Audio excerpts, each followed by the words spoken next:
اب یہاں جتنے حضرات تشریف فرما ہیں تو ان کو اللہ نے بہت سی خوبیاں دی ہیں، ہر شخص میں خوبی ہے۔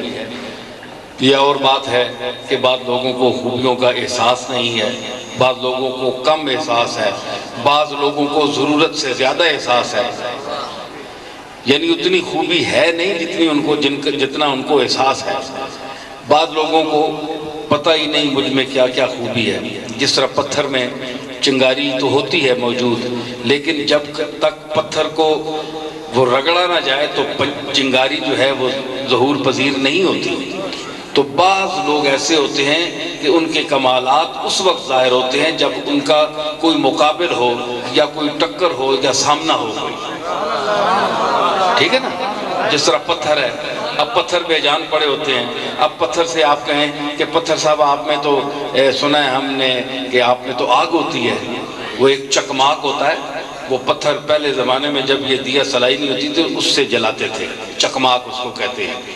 تو ویسے بھی چنگاری نکلتی ہے، اس میں صلاحیت ہے، چنگاری بھی موجود ہے، لیکن چنگاری کب سامنے آتی ہے؟ جب اس کا سامنا اپنے مد مقابل سے ہو۔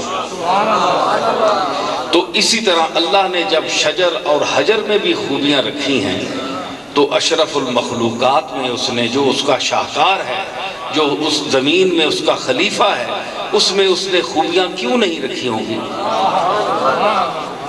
لیکن کچھ لوگ پتھروں کی طرح جامد و ساکت ہیں، ان کو احساس نہیں ہے۔ تو جتنی انسانیت ہے اس میں خوبیاں ہیں۔